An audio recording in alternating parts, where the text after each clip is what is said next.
নবীজি বলেন, আমি বিদায় বেলা দুটো জিনিস রেখে গেলাম, তোমরা আঁকড়ে ধরলে কোনোদিন ভুলেও বিপদে পড়বে না। লান তাদিল্লু মা তামাসসাকতুম বিহিমা, কখনো তোমরা বিপদে পড়বে না যদি ওই দুই জিনিস আঁকড়িয়ে ধরো। অক্টোপাসের মতো। কিতাব আল্লাহ ও সুন্নাত রাসূলি, প্রথম আল্লাহর কিতাব কোরআন, দ্বিতীয় রসুলের সুন্নত। বর্তমান আরবি মাস রবিউল আউয়াল, রসুলের আগমনের মাস, বিদায়ের মাস। সৃষ্টির শ্রেষ্ঠ নবী পৃথিবীতে আগমন করেছিলেন রবিউল আউয়ালে, পৃথিবীর থেকে বিদায় নিয়েছিলেন রবিউল আউয়ালে। মধ্যখানে সময় কাটলো 63 বছর। বিদায় নিলেন এবং আসলেন একই মাস রবিউল আউয়াল। দিন ছিল সোমবার। আগমন সকালে, বিদায় বিকালে।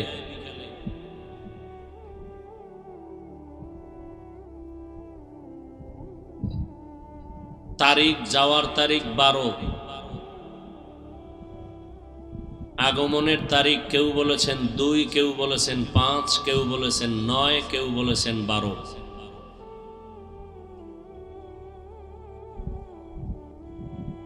তাহলে মাস নিয়ে কোনো দ্বিমত নাই, দিন নিয়ে কোনো দ্বিমত নাই, যাওয়ার তারিখ নিয়ে দ্বিমত নাই, আগমনের তারিখ নিয়ে দ্বিমত। নবী কি নিয়ে আসলেন, কি রেখে গেলেন, এটাই আমাদের আলোচনার বিষয়, এখান থেকে আমাদের অর্জনের বিষয়। তাহলে রসুল আসলেন দুনিয়াতে কোন মাসে? বিদায় বার সবাই বলেন। যাওয়ার তারিখ 12ই। আশাকে আরবিতে বলে মিলাদুন নবী, বিদায়কে বলে ওয়াফাতুন নবী, মাঝখানের 63 বছরের নাম সিরাতুন নবী। কোনটা মানবেন না বলেন?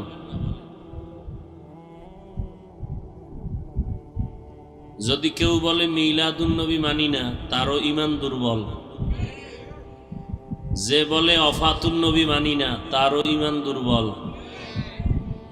যে বলবে সিরাতুন নবী মানি না, তার ঈমানই নাই।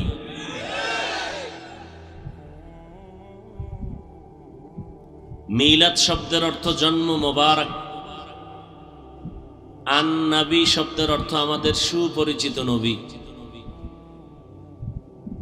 গোটা মাখলুকাতের মধ্যে সুপরিচিত নবী মাত্র একজন, রহমাতুল্লিল আলামিন। কেমন সুপরিচিত? গর্তের পিপিলিকা তার পাগল। কেমন সুপরিচিত? মাছ তার পাগল। কেমন সুপরিচিত? জঙ্গলের হিংস্র প্রাণীদের কাছে প্রিয়, উড়ন্ত পাখির কাছে প্রিয়। কুল মাখলুকাতের সাথে যিনি পরিচিত, তিনি হলেন রহমাতুল্লিল।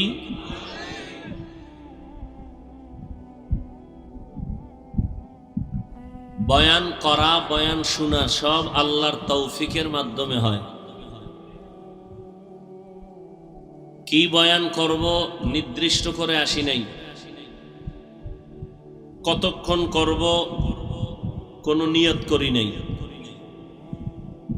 আল্লাহ যতক্ষণ তৌফিক দিবেন ততক্ষণ চলবে। কি বয়ান করব তাও আল্লাহ জানেন। কোন কথার পরে কোন কথা সাজাইয়া বের করব, এটা কি মুখস্থ করা কোন বান্দার দ্বারা সম্ভব যে আমি এই কথার পরে এই কথা বলবো? দ্বিতীয়, কেউ সিরিয়াল মেনটেন করে, ডায়েরিতে লেখা সামনে নিয়ে বসে, কিছু বক্তা দেখছি।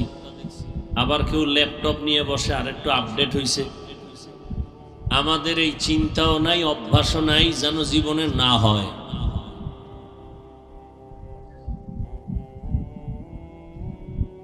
আপনারা যারা বসছেন আপনাদেরকেও আল্লাহ তৌফিক দিলে আপনারা বয়ান শুনতে পারবেন। হতে পারে যদি আল্লাহ তৌফিক না দেন আপনি কিছুক্ষণ পরে উঠে চলে যাবেন, আবার কেউ বসবে কিন্তু মোনাজাতের আগে চলে যাবে। কপালের বিষয়, তৌফিক আল্লাহ, কপালে না থাকলে হয় না, আর কপালে থাকবে আল্লাহর কাছে চাইতে হবে, না চাইলেও আল্লাহ দিবেন না। আস-সাইয়ু মিন্নি ওয়াল ইতমামু মিনাল্লাহ, চেষ্টা আমার, পরিপূর্ণতার মালিক আমি। নিয়ত করতে তো হবে যে আল্লাহ আমি এখানে দোয়া করে যাব, গুনাহমুক্ত হয়ে যাব, তওবা করে যাব, তা না আল্লাহ তৌফিক দিবেন, নিয়ত অনুযায়ী বরকত পাব। আল্লাহ দোয়া করে যাওয়ার আমাদের সবাইকে তৌফিক দান করেন। তাহলে মিলাদুন নবী অর্থ কি হবে? আমাদের সুপরিচিত নবীজির জন্ম মোবারক।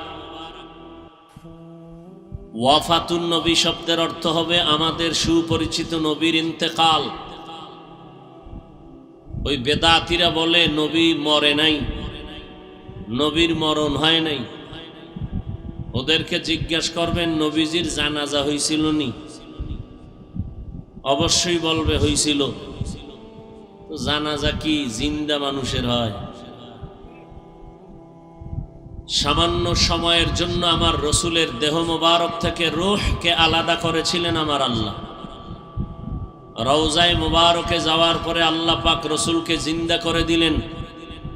কিয়ামত পর্যন্ত রসুল রওজায়ে আতহারে নামাজের হালাতে আল্লাহর মারেফতে কিয়ামত পর্যন্ত আল্লাহর মজা নিতে থাকবেন। কিয়ামত পর্যন্ত আল্লাহর রসুল কবরে কি বলেন না কেন? এবার আহলে হাদিস মনা যারা, তারা বলবে জিন্দা হইলে খায় না, ঘুমায় কেমনে, খায় খানা খায় কেমনে, প্লেট কই গেলাস কই। তার ছাড়া তো এই যত বাহাদুরি করে হাদিস মানি, সহি ছাড়া মানি না, ও হাদিসের কেতাব খুলে দিলে পড়তেই পারবে। শুধু চাপার জোরে চলে, শুধু চাপা আর হিংসার গোডাউন লয়ে বইছে। জান্নাত রিজার্ভ করে নিছে, কন্ট্রাক্টরই নিয়ে নিছে। নবী কবরে জিন্দা কেমনে খায়? নবীজি বলেন আল আম্বিয়া উ আহিয়াউন, সমস্ত আম্বিয়ায়ে কেরাম কবরে জিন্দা। ফি কুবুরিহিম ইউসাল্লুন, নামাজরত অবস্থায় আছেন। কোনরত অবস্থায়? এখন আবার প্রশ্ন করবে তো নামাজে দাঁড়ায় কেমনে? ছোট কবর, রুকুতে যাইবে কেমনে? সে এমন ফিডা দরকার। একটা তার সেরা মানুষের মাঝে মাঝে প্রশ্ন করে, আকল জ্ঞান সব নষ্ট হয়ে গেছে। কারণ কি জানেন? লিকুল্লি শাইইন জিনাতুন ফিল ওয়ারা ওয়াজিনাতুল মারই তামামিল আদাবি আজ খোদা খা ইমে তৌফিকে আদব বে আদব মাহরুমে গাশত আজ ফজলে রাব। বেয়াদব আল্লাহর রহমত থেকে বঞ্চিত। যারা আল্লাহওয়ালাদের সাথে বেয়াদবি, উস্তাদদের সাথে বেয়াদবি, মুরব্বীদের সাথে বেয়াদবি, এই সমস্ত মানুষ জায়গায় জায়গায় জায়গায় জায়গায় পদদলিত, নিষ্পেষিত, অবহেলিত হয় আর বেইজ্জতি হয়, আর আকল নষ্ট হয়ে যায়। এদের আকল কি হয়ে যায়? নষ্ট হয়ে যায়।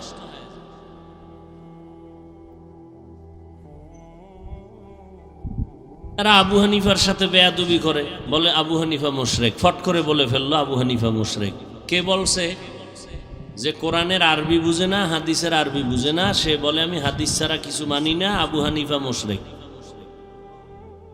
ইমাম গো গালি দেয়, ইমামের পিছনে নামাজ পড়ে না। কি ব্যাপার? কাতার ছিলাম তো, অন্তে সব হাদিস লয়ে এসেছি, বাংলাদেশে এদেই সব ইমামরা মুশরিক হয়ে গেছে।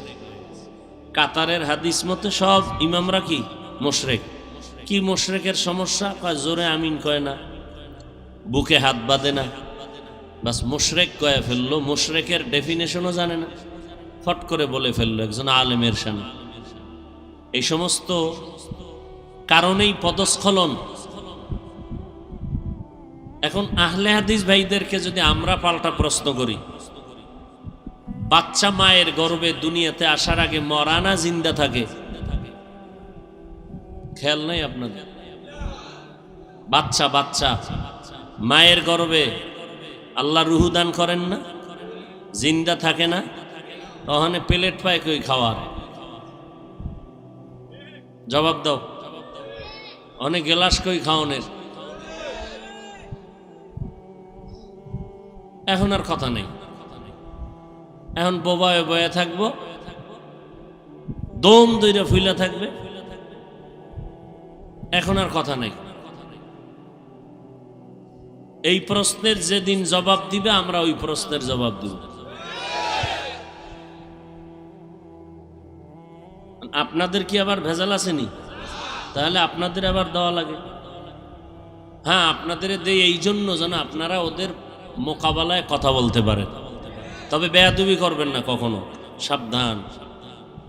কথা বলবেন ভাই হিসাবে, মোহব্বতের সাথে, বুঝানের স্বার্থে। প্রয়োজনে পাও ধরুন, বুঝানের স্বার্থে। গালি দিব না, বেয়াদবি করব না, কারণ তার কবরে সে যাবে, আমার কবরে আমি আরেকজনকে গালি দিব কেন? গালি দেওয়ার কোনো হাদিস আছে নাকি? কি বলেন না কেন?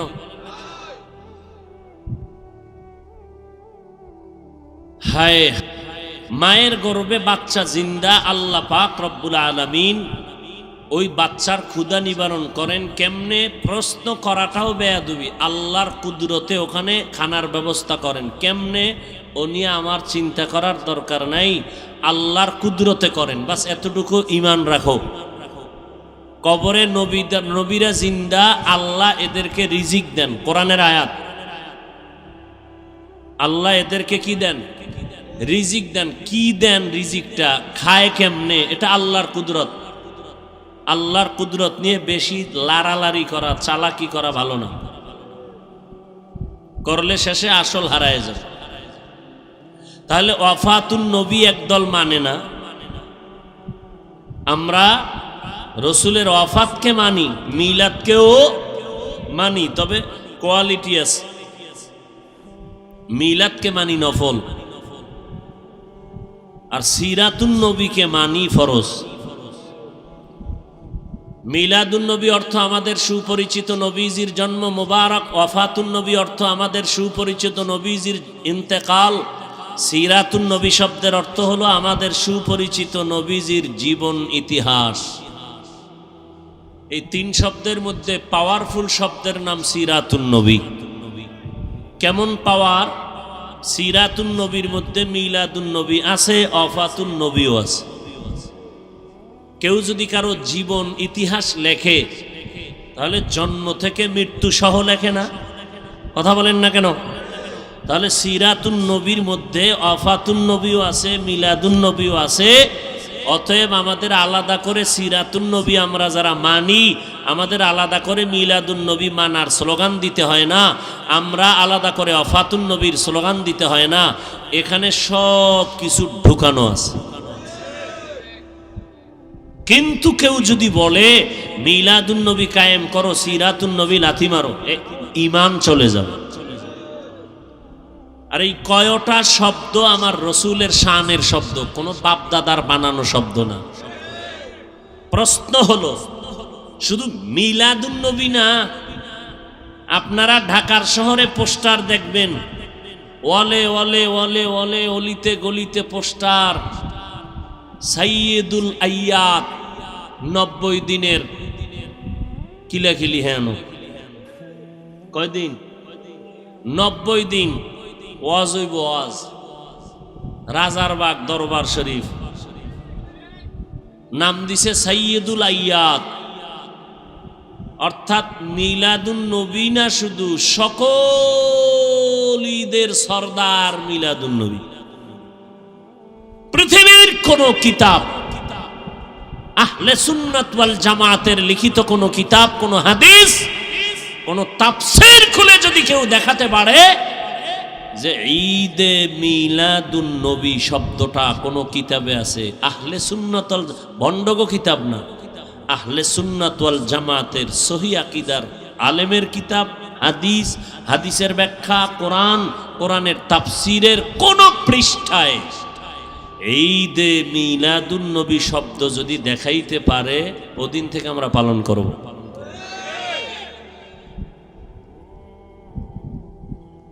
কি আছে কোথাও? আমরা বলতেছি নাই, আপনার জানা থাকলে বলেন। আছে? পৃথিবীর কোনো হাদিসে নাই, হাদিসের ব্যাখ্যার কিতাবে নাই এই শব্দ লেখা, ঈদে মিলাদুন নবী। তাহলে এটা কারা করলো? ঈদ বাড়াইলো কারা? বাড়াবাড়ি করে যারা। বাড়াবাড়ি মানেই তো বাড়ানো, বাড়াবাড়ি করার মানে কি? তাহলে মিলাদুন নবীর সাথে ঈদ বাড়াইছে, অথচ বাড়াবাড়ি করার কোনো সুযোগ। আল ইয়াউমা আকমালতু লাকুম দীনাকুম ওয়া আতমামতু আলাইকুম নি'মাতি ওয়া রাদিতু লাকুমুল ইসলাম দীনা।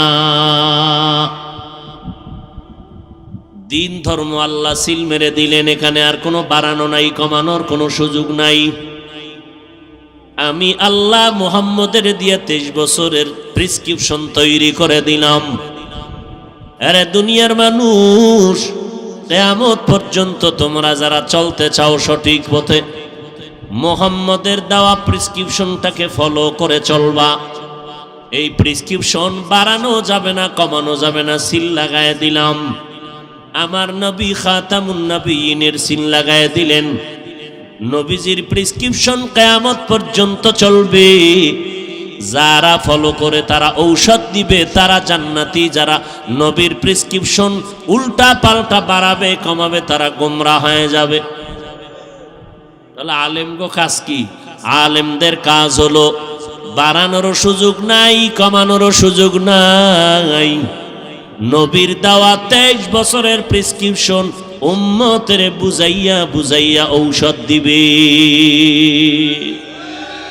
এলমেরা এজাজো করদান বেহিসাব, খলকেরা দাদান জওয়াবে বাসওয়াব, হক না দারাত দোস্তে খলকা জারেরা, নিস্তে ই খসলত একে দিনদারেরা।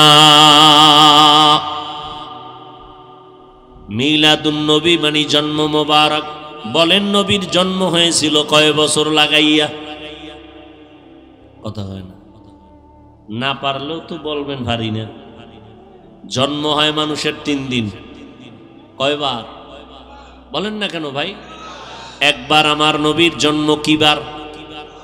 জোরে বলেন। আমার নবীর মিলাদুন নবী মাত্র একবার, সোমবার রবিউল আউয়ালে জন্ম হয়েছে একদিন।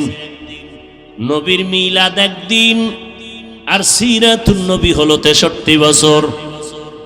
একদিন আর 63 বছরের মধ্যে যেমন ব্যবধান, মিলাদুন নবী আর সিরাতুন নবীর মধ্যে তেমন ব্যবধান। মিলাদুন নবী নবীর জন্ম মোবারকের আলোচনা করা নফল। সিরাতুন নবী নবীর আদর্শের আলোচনা করলে হবে না, পালন করা ফরজ। সিরাতুন নবী মানে কোরআন। নবীর সিরাতুন নবী হলো নামাজ। সিরাতুন নবীর অর্থ হলো রোজা রাখো। সিরাতুন নবী অর্থ হলো পর্দা করো। এগুলো নফল না ফরজ? নফলি আর ফরজের মধ্যে যেই ব্যবধান, মিলাদুন নবী আর সিরাতুন নবীর মধ্যে সেই ব্যবধান। মিলাদুন নবীর আলোচনা নফল, সিরাতুন নবীর আলোচনা হলো ফরজ। আলোচনা না পালন করা ফরজ। এরে নবীর আশিক, নবীজির সিরাতুন নবী, নবীর আদর্শ। আম্মাজান আয়েশা রাদিয়াল্লাহু আনহার দরবারে বড় বড় কয়েকজন সাহাবায়ে কেরাম প্রশ্ন করলেন, আম্মাজান আয়েশা, নবীজির আদর্শ সম্পর্কে আমাদের বয়ান করেন। আম্মাজান আয়েশা রাদিয়াল্লাহু আনহা 6 বছরে নবীর সাথে বিয়া, 9 বছরে নবীর ঘরে আসলেন। 18 বছর যখন আম্মাজানের বয়স, তখন আমার নবী বিদায় নিয়ে গেলেন। হিসাবটা বুঝে থাকলে বলেন, নবীর সাথে ঘর করলেন কয় বছর? 10 বছর, মাত্র 9 বছর। এই 9 বছরে আম্মা জান নবীজির বরকত এতটাই পাইলেন, প্রায় 2000-এর উপরে হাদিস আম্মা জান মুখস্থ করে ফেললেন। সাহাবায়ে কেরামদের মধ্যে বড় বড় বড় বড় ইলমওয়ালা যারা কঠিন কোনো সমস্যায় যদি পড়ে যাইতেন, সমাধানের জন্য আম্মা জান আয়েশার দরবারে যাইতেন। আম্মা জান আয়েশা এমন সমাধান দিতেন, সাহাবায়ে কেরামদের মাঝে কোনো বিরোধ আর থাকতো না। আম্মা জান আয়েশা রাদিয়াল্লাহু আনহাকে উল্লেখযোগ্য সাহাবায়ে কেরাম প্রশ্ন করলেন, আম্মা জান নবীর আদর্শের বয়ান করেন। আম্মা জান উল্টা প্রশ্ন করলেন, আফাতাকরাউনাল কুরআন,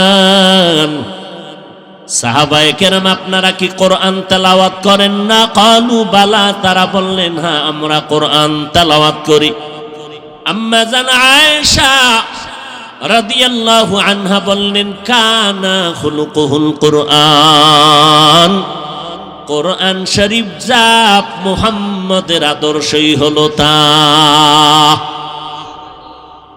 আরো জোরে বলেন সুবহানাল্লাহ। একবার সুবহানাল্লাহ বললেন, দাম আছে না নাই? জান্নাতের মধ্যে বিশাল একটা গাছ হয়ে গেল।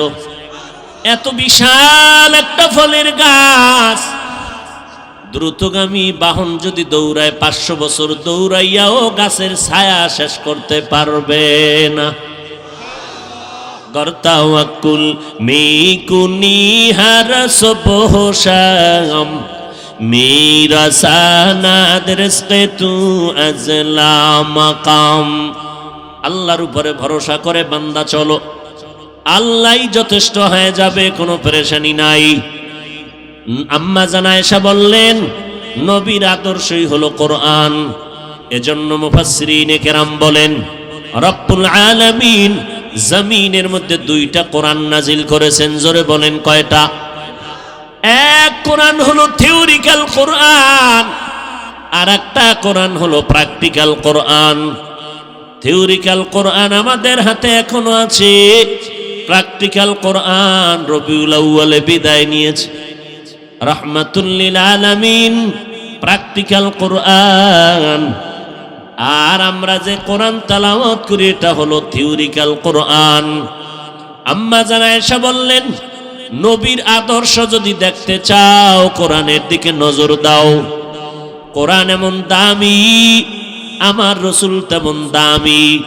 আল্লাহ বলেন, কোরআন আমি যেমন হেফাজতের জিম্মাদারি নিয়েছি, আমার বন্ধু মুহাম্মদেরও আমি আল্লাহ জিম্মাদারি নিয়েছি হেফাজতের। ওয়াল্লাহু ইয়াসিমুকা মিনান নাস। আমার নবীর কোনো গুনাহ নাই, কোরআনের দিকে তাকাইলে যেমন সওয়াব, আমার নবী মুহাম্মদের দিকে তাকাইলেও বান্দা আমল নামায় সওয়াব। শুধু সওয়াব না, বান্দা নজর দিবি, 1 সপ্তাহের ক্ষুধা নিবারণ হয়ে যাবে। আমার নবীর চেহারা এত সুন্দর। আম্মা জান আয়েশা রাদিয়াল্লাহু আনহা বলেন, ঘরের মধ্যে এশার নামাজের পরে আমি আয়েশা একটা সুই সুতা নিয়ে কাজ করতেছিলাম, হঠাৎ করে বাতির তেল শেষ হয়ে গেল, সুইটাও পড়ে গেল।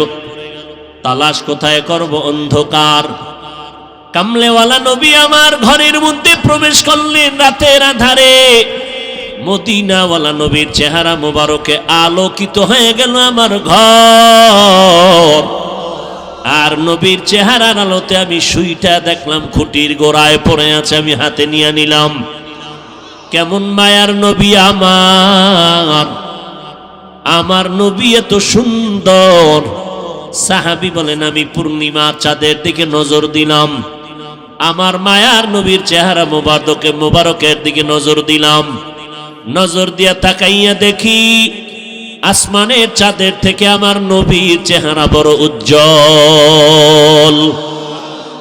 ইমামুল আউয়ালিন আল আখিরিন বাহর সাদকা রাহমাতাল লিল আলামিন সাইয়্যিদুল কাউনাইন খাতমুল মুরসালিন আখিরামদ বুদে ফখরুল আউয়ালিন। ওই নবী দুনিয়াতে কি নিয়ে আসলেন আমাদের আলোচনার বিষয়। নবী জমিনে আসলেন কি নিয়া, আবার আমার নবী বিদায় নিলেন রেখে গেলেন কি। এই দুই কথার দুটো জবাব। আমার নবী কি নিয়ে আসছেন, আল্লাহ কোরআনের মধ্যে বলতেছেন, লাকাদ কানা লাকুম ফি রাসূলিল্লাহি উসওয়াতুন হাসানাহ। ও দুনিয়ার মুমিনের দল, তোমাদের জন্য মুহাম্মাদের মধ্যে রয়েছে উত্তম আদর্শ। তাহলে নবী কি নিয়ে আসলেন? উত্তম। জোরে বলেন। নবী দুনিয়াতে আসলেন উত্তম আদর্শ নিয়া। আবার দুইটা জিনিস আমার নবী রেখে বিদায় নিয়ে চলে গেলেন। দুই জিনিস রেখে গেলেন, একটার নাম কোরআন আর একটার নাম হলো সুন্নাত। প্রথমটার নাম কি? জোরে বলেন। দ্বিতীয়টার নাম আরো জোরে বলেন। নবী কোরআন আর হাদিস কেন বলেন নাই? আমার নবী কেন কোরআন আর সুন্নতের কথা বললেন? এর কয়েকটা জবাব। এক নাম্বার জবাব, কোরআন বললে হাদিস বলার কোনো প্রয়োজন হয় না কেন? বলে কোরআন বুঝার জন্য লাগবে হাদিস, কারণ কোরআন হলো, কোরআনের ব্যাখ্যাই হলো হাদিস। দুই নাম্বার জবাব, লক্ষ লক্ষ নবীর হাদিস দুনিয়ার মানুষ কোনোদিন একত্রে এক টেবিলে জমাও করতে পারবে না, আমলও করতে পারবে না। কথা বুঝেননি? লক্ষ লক্ষ হাদিস কোনদিন মানুষ একা জীবনে এগুলো পড়িয়া শেষ করতে পারবে না, আর এই সমস্ত হাদিসগুলো জীবনে আমলও করতে পারবে না। তা আমল কি করবে? কয় আমল করবা সুন্নত, হাদিসের আমল না, সুন্নতের আমল করবা। তিন নাম্বার জবাব, নবী সুন্নতের কথা বলে বুঝায় দিলেন কিতাব দেখে আমল চলবে না। সুন্নতের আমল যদি চাও, ব্যক্তিকে দেখে আমল করা লাগবে। ব্যক্তি কারা? আমি নবীর একমাত্র বন্ধু জমিনে থাকবে তারা উলামায়ে আহলে হক। এরা আমাদের ওয়ারিস। আল উলামা ওয়ারাসাতুল আম্বিয়া, আম্বিয়ায়ে কেরামের ওয়ারিস উলামায়ে আহলে হক।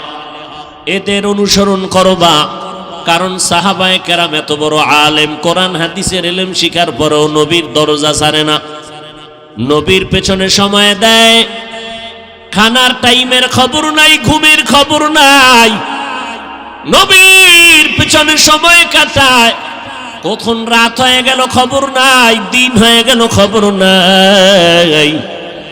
নবী কেমনে পানি পান করেন সাহাবায়ে কেরাম দেখেন আর শিখেন।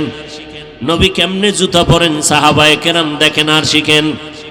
আবার সাহাবায়ে কেরামদের দেখার পর তাবেঈনরা দেখে দেখে দেখে দেখে আমল করেছেন। তাবেঈনদেরকে দেখিয়ে দেখিয়ে তবে তাবেঈনরা আমল করেছেন। কোরআন হাদিস জানার পর তবে তাবেঈনদেরকে দেখে দেখে উলামায়ে মুতাকাদ্দিমিনরা আমল করেছেন। উলামায়ে মুতাকাদ্দিমিনদেরকে দেখে দেখে উলামায়ে মুতাআখিরিনরা আমল করেছেন। উলামায়ে মুতাআখিরিনদেরকে দেখে দেখে আমাদের মুরব্বিরা আমল করেছেন। আমরা আমাদের উস্তাদদেরকে দেখে দেখে আমরা আমল করেছি। জানতে পারলাম হাদিসে আছে নখ কাটা সুন্নত। কেমনে কাটবা? আলেম না দেখলে পারবা না।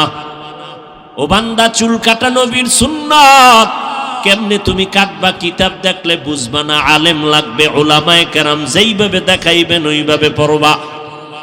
পোশাকের মধ্যে নবীর সুন্নত কেমনে পড়বা? উলামায়ে আহলে হকের কাছে যাও। উলামায়ে আহলে হক যেই পোশাক পরবে, এই পোশাকটাই হলো মদিনাওয়ালা নবীর পোশাক। সোহবতে সালে তোরা সালেহ কুনাত, সোহবতে তলে তোরা তলে কুনাত এক জামানা, সোহবতে বা আউলিয়া বেহতেরা সদ সালাত বেরিয়া। বলেন ভুলে গেছেন নি? বলেন তো নবী দুনিয়াতে কি নিয়ে আসছেন? কি রেখে চলে গেলেন? দুই জিনিস, কোরআন আর, জোরে বলেন, কোরআন আর নবীর সুন্নাত। দুইটা জিনিস যদি আঁকড়ে ধরো, কোনো ভয় নাই, কোনো চিন্তা নাই। আল্লাহ বলেন আমি বিনা হিসাবে তোমারে জান্নাতের মেহমান বানায় দিব। এরে নবীর আশিক, নবী উত্তম আদর্শ নিয়ে জমিনের মধ্যে পদার্পণ করলেন মক্কা নগরীতে। এমন একটা টাইম, যেই সময় মক্কার মানুষের মতো খারাপ মানুষ এই জমিনের কোথাও ছিল না। এত বড় খারাপ, নারী আর পুরুষ উলঙ্গ হইয়া বাইতুল্লাহ তাওয়াফ করে, ভেতরে মূর্তি বসানো, বিয়া শাদীর কোনো নিয়ম নাই, যুবক যুবতী অবাধে চলাফেরা করে, যখন তখন জিনায় লিপ্ত হয়ে যায়, কোনো বাধা নাই। ওই সময়ের মতো খারাপ জমিনের মধ্যে আর কোথাও এত খারাপ মানুষ ছিল না। আল্লাহ বলেন ওই খারাপ সৃষ্টির নিকৃষ্ট খারাপ মানুষগুলোকে ভালো বানানোর জন্য আমি একজন শ্রেষ্ঠ ডাক্তার বানাইয়া আমার বন্ধুরে মক্কা নগরীতে পাঠায় দিলাম।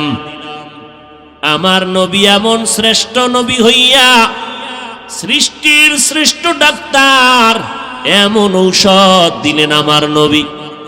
মক্কার বর্বর জাহেল মূর্খ মানুষ আমার নবীর যখন ঔষধ গ্রহণ করল, তারা এত স্বর্ণের মানুষে পরিণত হয়ে গেল। এখন আর তারা খারাপ নাই।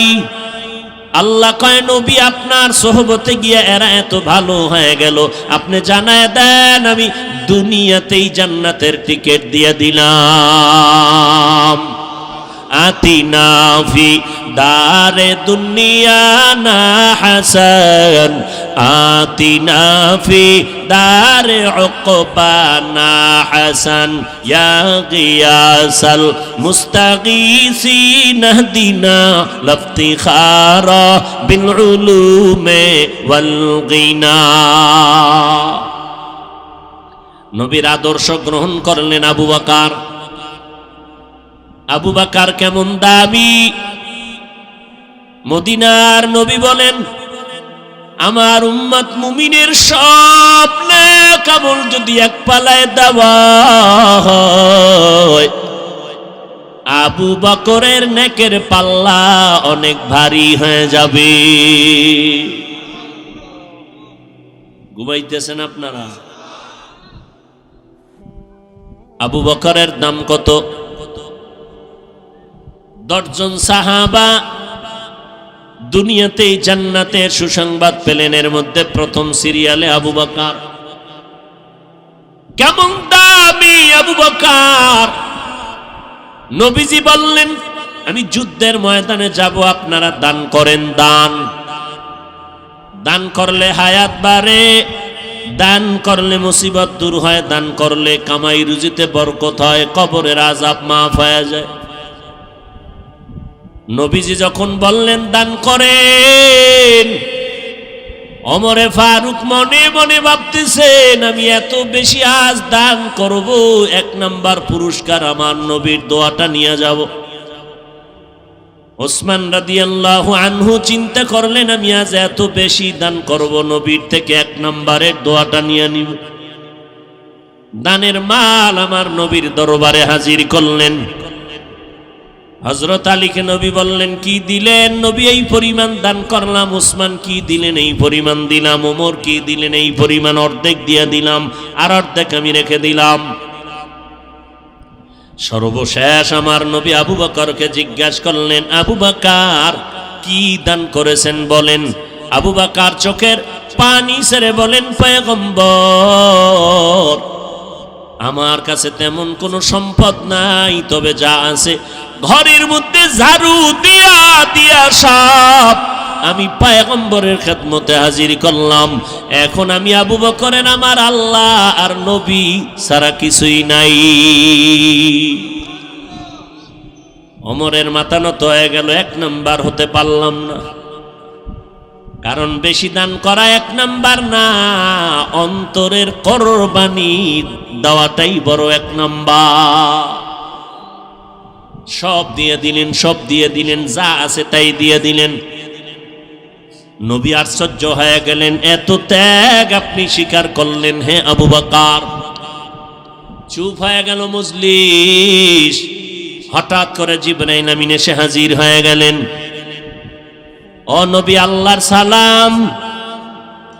আজ আপনাকে আল্লাহ সালাম দিয়েছেন, প্রতিদিন দেন, আজকে আরো দিয়েছেন। তবে প্রতিদিন আমি জিবরাইল আপনার সামনে আসি আল্লাহর সালাম নিয়া। আজ আল্লাহ তো আপনাকে সালাম দিয়েছেন ঠিকই, তবে আলাদা করে স্পেশাল করে আমার আল্লাহ আজকে আবু বকরকে সালাম পাঠিয়েছে। আর আল্লাহ জানতে চেয়েছেন আবু বকরের অন্তরের কি হালাত। নবী বললেন, আবু বকর আপনার কপাল ভালো, আজ আল্লাহ আপনাকে সালাম পাঠিয়েছেন। আর আমার আল্লাহ জানতে চেয়েছেন আপনার মনের কি হালাত। আবু বকর হাউমাউ করে কান্না শুরু করলেন। নবীজি বললেন, জবাব না দিয়া কেন কাঁদেন?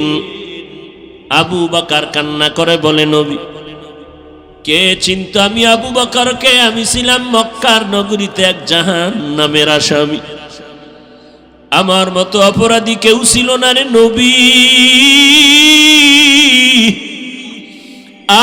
আজ আমি আপনার দরবারে আসার পর, আপনার সোহবতে আসার পর আজ আল্লাহ আমাকে সালাম দিয়েছেন। আমি কেমনে বুঝাই আমার মনের কি হালাত রে নবী। আজ আমার মতো ধন্য কেউ নাই। আমার নবীর আদর্শ পেয়ে আবু বকর এত দামি হয়ে গেলে, জীবন দেওয়ার জন্য তৈয়ার। আমার নবী মক্কা থেকে মদিনায় কাফের দুশমনের অত্যাচারে হিজরতের জন্য রেডি হয়ে গেলেন। নবী একদিন আবু বকরকে কানে কানে আওয়াজ দিয়ে বলেছিলেন, আবু বকর আপনি আমার সাথে হিজরতের সঙ্গী হয়ে যাবেন। আল্লাহর নবী রাতের বেলা, হিজরতের রাত, ঘর থেকে যখন বের হবেন চতুর্দিকে দুশমন। কারণ আমার নবীর জমিনের মধ্যে এক ছায়া ছিল, মা খাদিজা রাদিয়াল্লাহু আনহা। যেই খাদিজার কথা নবী ভুলতে পারেন না। আম্মা জান আয়েশা বলেন, আমি দেখতাম আমার রুমের মধ্যে বসে মাঝে মাঝে রাহমাতুল্লিল আলামিন গুনগুন করে কান্না করতে। আমি বলতাম, নবী কেন কাঁদেন? আমি আয়েশার কোনো বেয়াদবির কারণে কাঁদেন নাকি? বলে, না রে আয়েশা, কাঁদি না। কেন কাঁদি জানো? আমার অন্তরে যখন খাদিজার কথা মনে পড়ে যায়, আমি চোখের পানি ধরে রাখতে পারি না রে আয়েশা। কারণ তোমারে বুঝাইতে পারবো না রে আয়েশা, তুমি আমার সুখের দিনের বিবি, আর খাদিজা আমার দুঃখের সময়ের বিবি। যেই সময় মক্কা নগরীতে আমার ঘর নাই, বাড়ি নাই, আমার মা নাই, আমার বাবা নাই, আমি বাবা বলে ডাকতে পারি না, আমি অসহায়, আমার ঘর নাই, বাড়ি নাই, টাকা নাই, পয়সা নাই, আমি মুহাম্মদ বড় গরিব, আমি বড় এতিম। ওই সময় খাদিজা আমাকে স্বামী বলে বরণ করে নিয়েছে। দুই স্বামী বিদায়ের পর খাদিজা আমাকে তৃতীয় স্বামী হিসাবে গ্রহণ করেছেন। আমার খাদিজার জীবদ্দশায় আমি মুহাম্মদ কোথাও বিবাহ করি নাই। খাদিজা 40 বছরের নারী, আমি 25 বছরের মুহাম্মদ বিয়া করেছিলাম। আমার যত সন্তান মারিয়া নামের স্ত্রী থেকে, মারিয়া কিবতিয়া নামের স্ত্রী থেকে মাত্র একটা সন্তান আসছে, ছেলে। আর বাকি 4টা মেয়ে 3টা ছেলে সন্তান খাদিজার গর্ভ থেকে আসছে। আমার কলিজার কন্যা ফাতেমা খাদিজার 4 নম্বরের সন্তান, ছোট কন্যা আমার। আমি দিনের দাওয়াত দিয়া মানুষের বাড়ি বাড়ি দৌড়াইতাম, আবার রাতের বেলা ঘরের দরওয়াজায় গিয়ে সালাম দিতাম, সাথে সাথে দরজা খুলতো। জিজ্ঞাসা করতাম, খাদিজা আপনি কি রাতের গভীরে ঘুমান না? বলে কসম আল্লাহর ঘুমাই না। খাদিজা বলতেন, ও নবী আপনি, আমি জানি আপনার মা নাই, আপনার বাবা নাই, আমি 2টা স্বামী বিদায় করার উপরে আপনাকে গ্রহণ করে নিয়েছি। আজ যদি আপনার মা বেঁচে থাকতেন আপনাকে বাইরে রেখে ঘুমাইতে পারতেন না। কারণ সন্তান কখনো মাকে বাহিরে ঘোরাফেরার মধ্যে রেখে মা ঘুমাতে পারে না। ও সন্তানেরা, তুমি জানো না যে তোমার মা তোমার অপেক্ষায় বসে আছে। টাইমের একটু বেশি হয়ে গেলে মায়ের কলিজা আঘাত করে, কই গেল আমার সন্তান? টেলিফোন নিয়ে ব্যস্ত। এরে বাবা কই গেছো? আয় আয়, আমি মা তোর অপেক্ষায় আছি, খানাও খাই নাই, ঘুমাই নাই। ওই খাদিজা আমাকে সান্ত্বনা দেয়, ও নবী আপনি যতক্ষণ ঘরে আসেন না আমি খাদিজার দরওয়াজার কিনারায় দাঁড়ায় অপেক্ষা করি। নবী আসবেন, আমি দরজা খুলব, দেরি হলে নবী কষ্ট পাবেন। আমি ঘুমাই না রে নবী, আপনার অপেক্ষায় রাত্র কাটাই, স্বামীর অপেক্ষা করি আমি। নবী আমার কখন ঘরে আসবেন? আয়েশা তুমি জানো না মক্কার দূরে হেরা পাহাড়ের চূড়া বড় অনেক উঁচা, অনেক উঁচা। ওই হেরা পাহাড়ে আমি মুহাম্মদ, কোনো সিঁড়ি নাই, দোকান নাই, একা একা যাইতাম, দুশ্মন জঙ্গল পাথরওয়ালা পথ। আমি মুহাম্মদ ওই পাহাড়ের চূড়ায় উঠে নিচে একটা গর্তের মধ্যে ইবাদতে রাত কাটাইতাম, দিন কাটাইতাম, সপ্তাহে সপ্তাহ। ওই সময় মাঝে মাঝে দেখতাম আমার বিবি খাদিজা মহিলা মানুষ হইয়া, আমি স্বামীর মহব্বতে ওই পাহাড়, এত উঁচু পাহাড়, খাদিজা মহিলা ওই উঁচু পাহাড় বে বে বে বে উপরে উঠিয়া আমি মুহাম্মদের নাস্তা পৌঁছাইয়া দিত। ওই খাদিজার কথা মনে পড়লে আমি মুহাম্মদ সহ্য করতে পারি না রে আয়েশা। ওই খাদিজার কথা মনে আসলে চোখের পানি পড়তে থাকে। ও আয়েশা, আমার মুহাম্মদের জিন্দেগি বড় কঠিন জিন্দেগি। আমার বংশের লোকেরা আমারে মক্কায় থাকতে দেয় না। এক সময় আমাকে 2.5 বছর থেকে 3 বছর পর্যন্ত শিয়াবে আবু তালিবের মধ্যে গৃহবন্দী করে রেখেছিল। আমি মুহাম্মদের পানি দেয় নাই, খানা দেয় নাই, পানির রাস্তা বন্ধ করে দিয়েছি। আমি আখিরি নবী, আমার মা নাই, আমার বাবা নাই, আমি গাছের পাতা চাবাইয়া খেয়ে খেয়ে দিন রাত্র কাটাইছি। ওই সময় খাদিজার মতো ধনী আরবে কেউ নাই, কিন্তু খাদিজা আমার মোহব্বতে আইসা আমার সাথে গাছের পাতা খেয়ে খেয়ে আমার মোহব্বতে রাত দিন কাটাইত। এই পর্দার আড়ালের আম্মা জান, আপনারা তো খাদিজা না, তবে খাদিজার মতো একজন নারী কই আপনার স্বামীর খেদমত? আপনি জানেন না আপনার স্বামী দিন রাত্র কত কষ্ট করে কামাই করে আপনার ঘরে পৌঁছাইয়া দেয়। আপনার স্বামী কত কষ্ট করে, খানা পায় না, ঘুম নাই। আপনি জানেন না ঘরের মধ্যে বসে আবদার করলেন আমারে শাড়ি দাও, কাপড় দাও, জামা দাও, এইটা দাও, সেইটা দাও। অনেক স্বামী আছে টাকা না থাকলেও স্ত্রীকে বুঝতে দেয় না, বন্ধু বান্ধবের থেকে ধার কইরা কইরা মনের আশা পুরাইয়া স্ত্রীকে দিতে থাকে। কিন্তু বিবি তুমি জানো না তোমার স্বামী কেমন দরদি, কেমন কষ্ট করে তোমার মন রক্ষা করে। ও আম্মা জান, তোমার তো দরকার ছিল 5 ওয়াক্ত নামাজ পড়ে স্বামীর জন্য দোয়া করা। হে মালিক, তুমি স্বামীকে হেফাজত করো। স্বামী রাস্তায় চলে দিন রাত্র 24 ঘন্টা, কামাই রুজি করার জন্য, আমাদের মুখে হাসি ফুটানোর জন্য। আমার স্বামী ঠিক মতো খাইতেও পারে না, গোসল করতে পারে না। তুমি আমার স্বামীরে হেফাজত করিও, স্বামীরে তুমি হালাল বরকতি রিজিক দান করিও। দেখতারে মা, তোমার ঘরটা বেহেশতের বাগান হয়ে যাইত। ও স্বামীর খেদমত করনেওয়ালা নারীরা, আজকে যদি মনে করতা স্বামীর কামাই রুজি এটা স্বামীর একার না, এটা তোমার। স্বামী যদি মরে যায় সব তোমার থেকে যাবে রে মা। এই চিন্তা যদি ঘরের নারীরা করত, তাহলে স্বামীর মাল স্বামীকে না জানাইয়া বন্ধু বান্ধবের পাল্লায় পরে খরচ করত না। কত আম্মা জানেরা স্বামীর টাকা পয়সা অন্য বন্ধু বান্ধবের দিয়া দেয়, স্বামী জানেও না, চুরি কইরা কইরা স্বামীরে ফকির বানাইয়া দেয়। এক সময় দেখা যায় ওই মহিলা ফকির হইয়া রাস্তায় ঘুরে। এরে আম্মা জান, আপনাদের এত সম্মান, আপনারা নবীদের মা, আলেমদের মা, হাফেজে কোরআনের মা, আউলিয়ায়ে কেরামের মা, সাহাবায়ে কেরামের মা, আপনাদের এত সম্মান।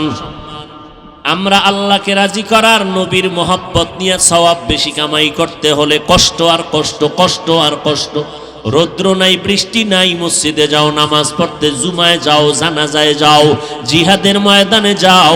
শাহাদাতের মর্যাদা যদি পেতে চাও, আম্মা জান, আপনার জানাজায় যাওয়া লাগবে না, জুমার মসজিদে যাওয়া লাগবে না, জিহাদে যাওয়া লাগবে না। মদিনার নবী বলেন, ঘরের মধ্যে থাইকা মা তুমি নামাজ পড়ো, স্বামীর মাল হেফাজত করো, সন্তানগুলো তুমি নেক আমলওয়ালা আদর্শওয়ালা বানাইয়া যাও। ওই পুরুষেরা বাইরে গিয়া যত সওয়াব পাবে, আম্মা জান ঘরের মধ্যে থেকে আল্লাহ তোমাকে সেই সওয়াব দিয়ে দিবে।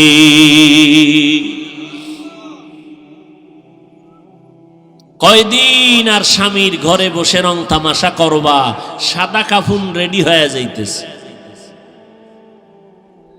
যেদিন তোমার বাড়ির দরজা আজরাইল বাঁশিতে সিগন্যাল দিয়া দিবে, কই পালাইবারে আম্মা জান,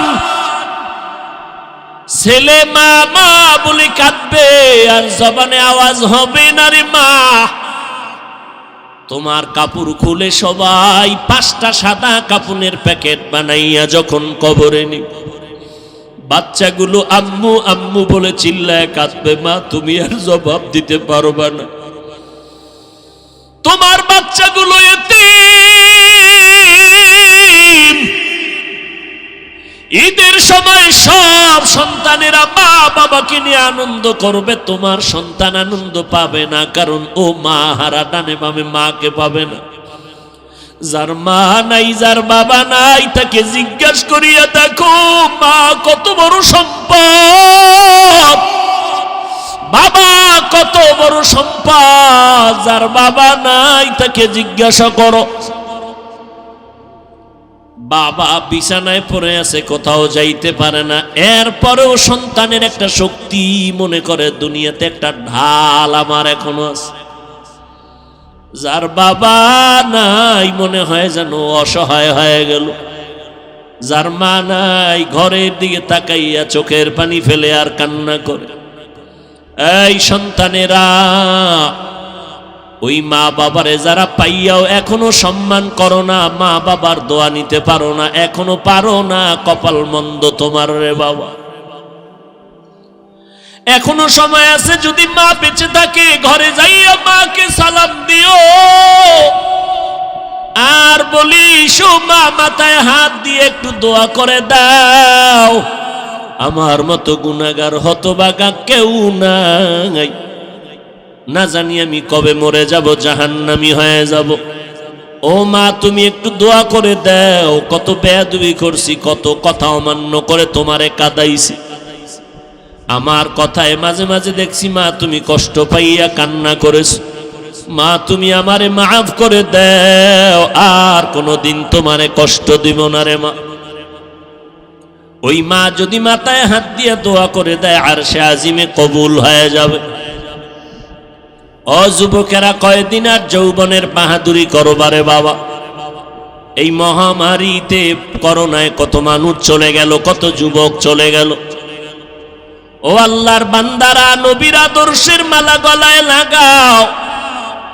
মায়ার নবীর আদর্শের টুপি আজকে দিলাম, ১৫০০ বছর হয়ে গেল নবীরে পাইলাম না। কিন্তু নবীর আদর্শের টুপি আর দাড়ি আর কোরআন পড়ার কারণে আজ আল্লাহ কত সম্মানের চেয়ারে বসাইছে। আমার নিজের বাহাদুরি না, পয়গম্বরের আদর্শের বরকত আর কিছুই না।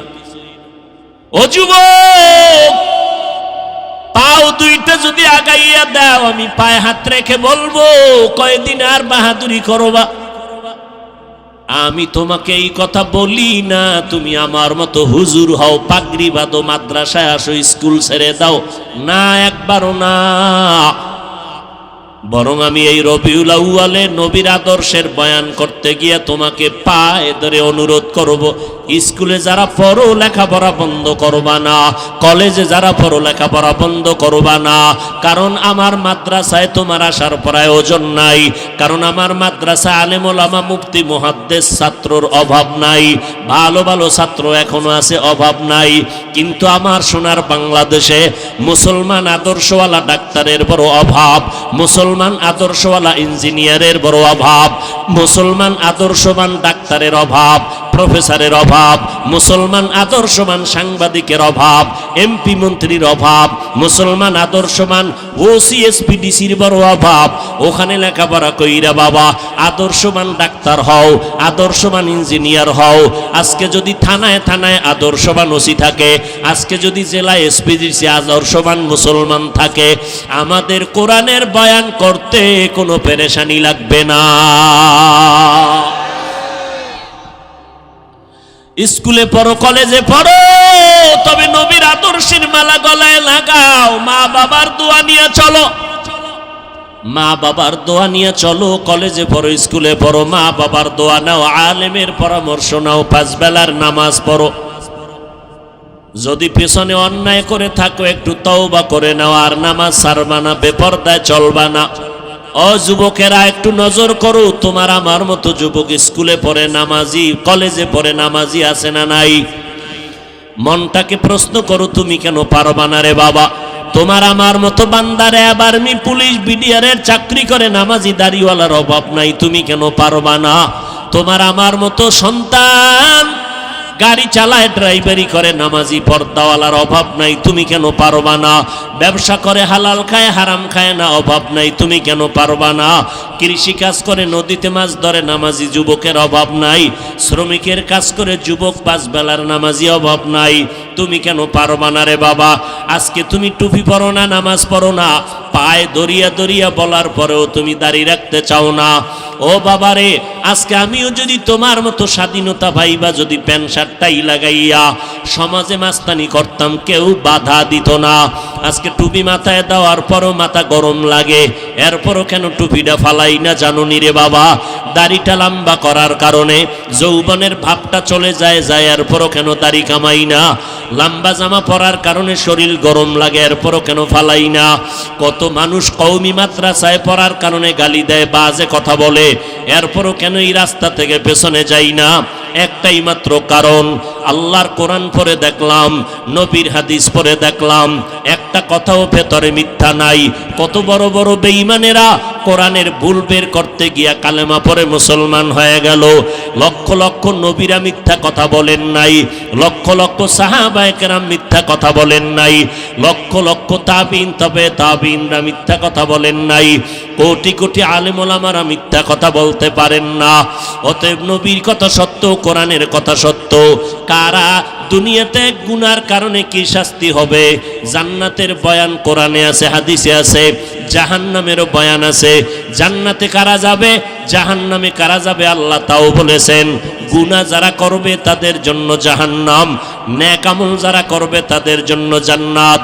ইন্নাল আবরারা লাফি নাঈম ওয়া ইন্নাল ফুজ্জারা লাফি জাহিম।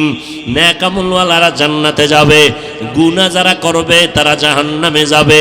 গালি দেওয়া গুনার কাজ, মিথ্যা বলা গুনার কাজ, সুদ খাওয়া গুনার কাজ, অন্যের হক নষ্ট করা গুনাহের কাজ, অন্যের ইজ্জতের উপর আক্রমণ করা গুনাহের কাজ, মানুষের সম্পদ চুরি করা গুনাহের কাজ, ডাকাতি করা গুনাহের কাজ, মা বাবার সাথে বেয়াদবি গুনাহের কাজ, আলেম ওলামা মুরব্বীদের সাথে বেয়াদবি করা গুনাহের কাজ।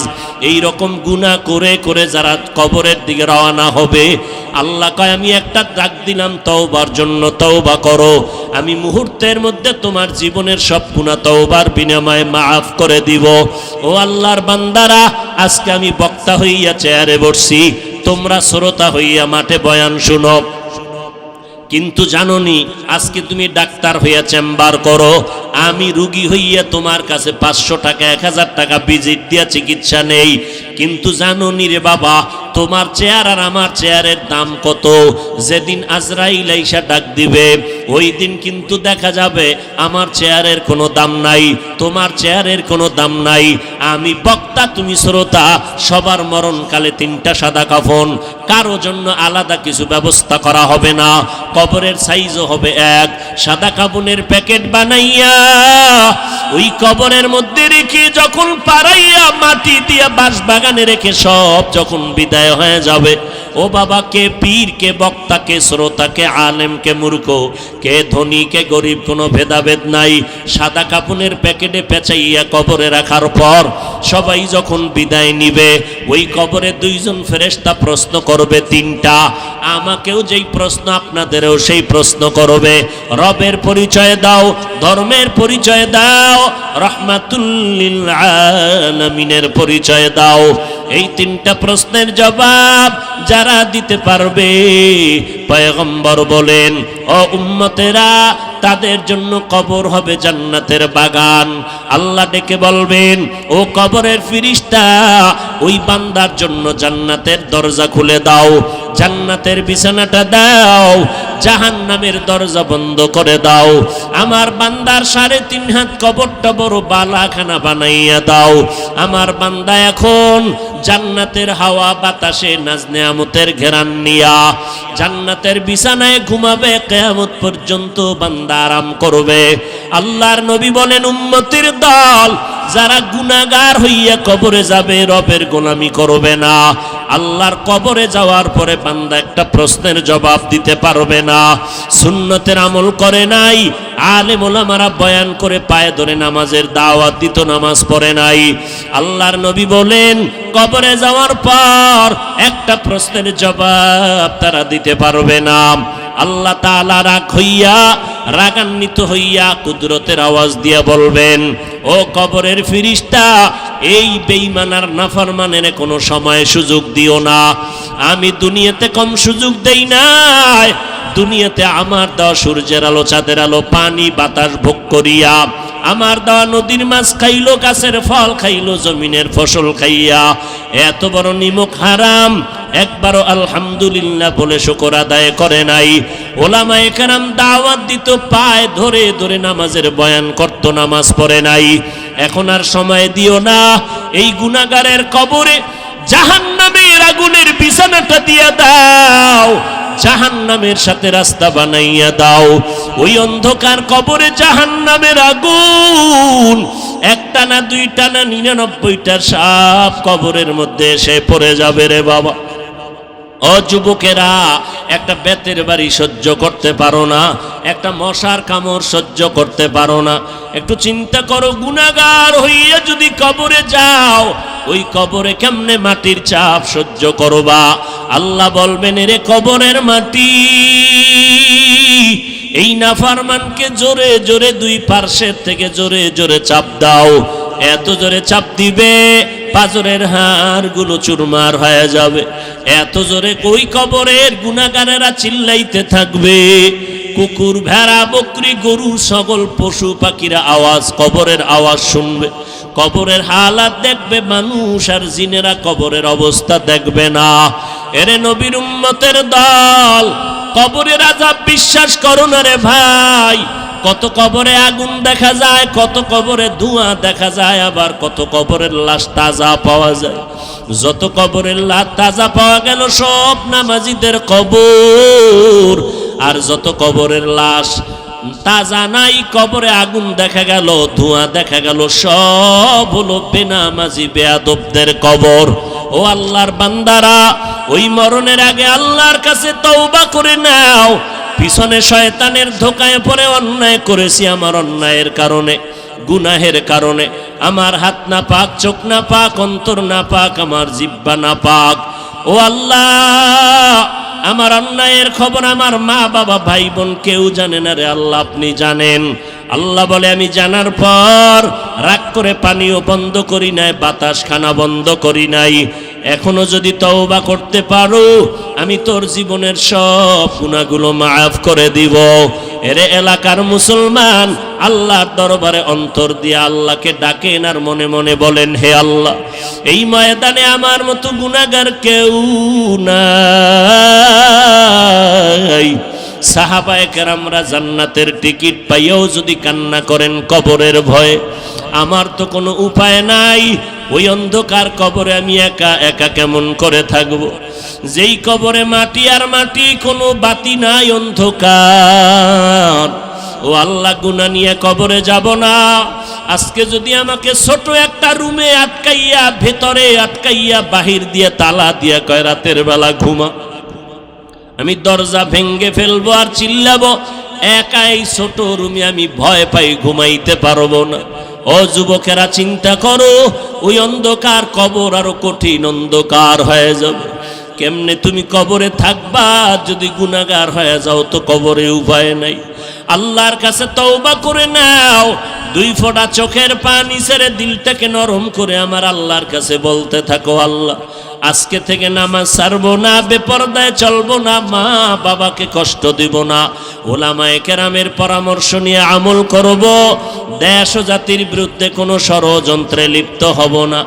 অন্তরে যদি তওবা করার নিয়ত হয়, মুনাফিকি যদি না থাকে, দুর্বলতা না থাকে, খাঁটি তওবা করার যাদের নিয়ত অন্তরে আছে, 5 বেলার নামাজ ছাড়বো না, নামাজ ছাড়বো না, মা বাবার সাথে বেয়াদবি করব না, উলামায়ে কেরামের সাথে কখনো বেয়াদবি করব না, দেশ ও জাতির বিরোধিতা করব না, নবীর তরিকা মতে চলবো, সুন্নতের আমল করব, নামাজ পড়ব, দাড়িটা লম্বা করব, পর্দায় চলবো। তওবা করার যদি নিয়ত হয়, খাঁটি অন্তরে যদি নিয়তের অন্তরে তওবার নিয়ত থাকে, আমার আল্লাহকে 2 হাত তওবার নিয়তে দেখাইয়া দাও। আয় আল্লাহ, আমাদের হাতগুলো কবুল করে নেন, তওবা কবুল করে নেন, তওবার উপরে মজবুত হইয়া চলার মতো তৌফিক দান করেন, আমিন।